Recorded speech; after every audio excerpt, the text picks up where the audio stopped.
agriculture, his book. So look, Yeah. do you see it? Yeah, I'm looking at it now. Yeah. That's the basic idea is, well, how about we replace corn and soybeans with hazelnuts and chestnuts as a Yeah, yeah. perennial way? And it's Yeah. like, okay, so to me that is absolutely revolutionary. The only issue is he's doing burbanking, or basically mass swarm breeding, Okay. meaning the new populations come true from seed. Okay. And that is unmarketable to the whole world. But I think that's why he's an absolute revolutionary. Yeah, yeah. That I mean that yeah, that's I love that. And yeah, another thing I've thought or I've heard a lot about is this like you've got to find things that are locally adapted. I mean, you have to just let things be locally Yeah. adapted. You can't just so you cannot be so over compensating for creatures that don't do well in your place. I mean, you have Yeah, to, yeah, yeah. it makes no sense. And Yeah, so, of course, nobody wants that. They just want something that's 100% success rate and, this kind of thing. yeah.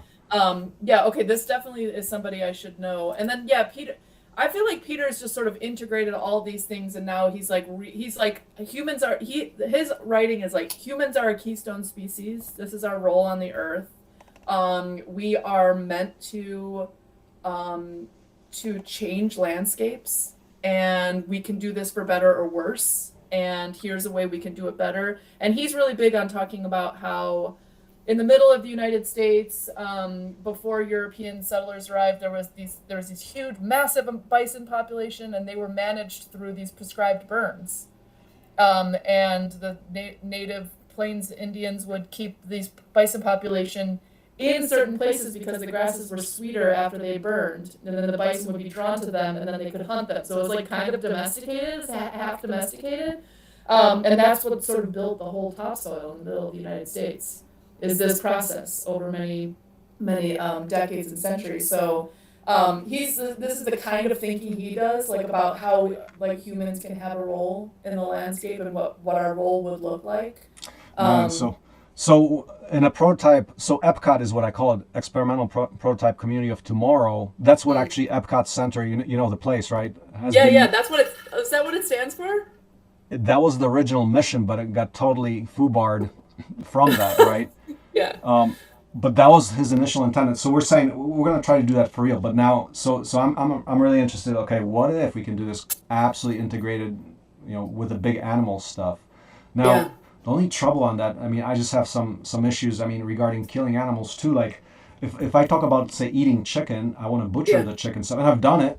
I've done it many Yeah. times. But Yeah. it's like, are we going to be reduced to doing that, or it's like, what do you say about that? I mean, Yeah, it's I mean, hard I work, think right? I know, I know. I mean, there are mobile abattoirs now where it's like you butcher, you string them up, and then it's a process that's somewhat mechanized. Some, there's somewhat machines for it, but otherwise, some of it you just kind of have Mobile to. one, interesting. Yeah, yeah, Is that that's that's a big Joel Salatin thing too. I think is this sort of like one bottleneck that exists in the U.S. is this mobile processing, because right now there's like ooh? only five corporations where you can really Okay, process. idea. How about we open source that and go to town on it? Because that fits with our stuff with tractors and trailers Yes, and totally, GPS, RTK, totally. And it's automate. like it's really just like the back of a box fan. I mean, it's really small the amount of space you really need to And do we're talking for. about USDA certified and all that. Well, you would. So this is the thing. Those big five have a kind of lock on the certification because the certification's sort of written for industrial ag, Okay, how do we solve even that? if it is USDA. And so I don't know the Let's nitty get our gritty. heads around to do that. Let's solve that the next time we meet Okay, in a that design sounds sprint. great. No, I mean this is I'm a gonna. civilization scale design sprint. No, I That's a know, and huge this is issue. actually like this is one of the biggest bottlenecks for Oh a man. lot of my ag friends. Yeah, so what you're seeing there is like this, we got the same shit in housing. Yeah, We've yeah. got, so we're negotiating that, and we've got ideas about that. But I mean, this is the hardcore entrepreneurial work that needs to get done. Totally, totally. And Yeah. all of us, I think a lot of the doomer optimists, like Peter, for example, and a lot of us who have Hmm. small farms or whatever lived on So, landscapes, we were probably once like utopian, like, oh, nobody should own anything. Now everybody's hardcore private property enterprise. it has to work, and it has to work in the market, and it has to work. Oh, We're all I'm like, glad. I'm glad to yeah, see we all that. kind of got over the utopian thing. Okay, cool. Yeah, 'Cause yeah. I just So we're all on board with you on that. Yeah. no, interesting because I was just talking to somebody else yesterday. Another conversation. I said, so when I came from Poland, I didn't know that private property existed. So I remember Yeah, asking yeah. my father one time, like, who owns that building?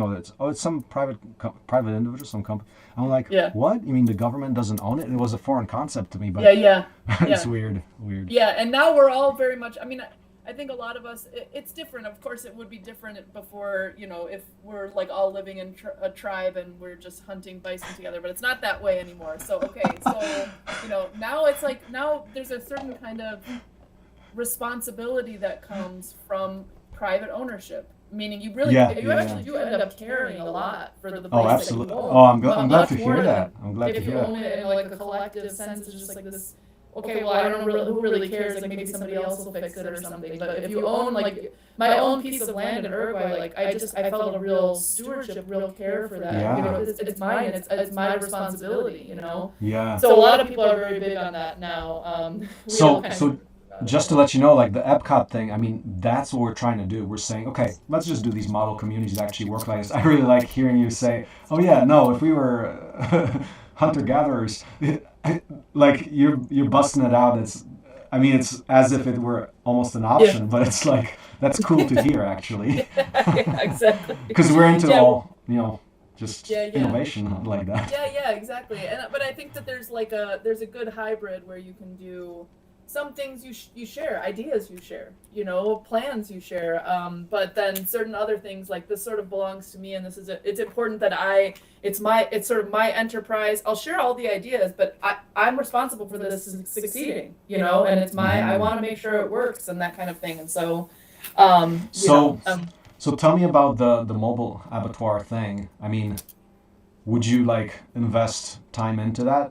Doing that? I don't know whether or not I'm the right person, but there could be a set of people. I know a lot of people in animal agriculture who know a lot more about it, who I think would be really interested in that. And they have a stake too in trying to get that to work for them personally. Like I know a lot of people who have oh wait, hold on a second. I gotta answer this. Actually, can I just email you? I've actually Yeah. gotta run. Yeah, we'll yeah. talk via email. We'll talk more. Okay, thanks. Okay, I Thanks. gotta go. This is awesome. All right, bye. Bye bye.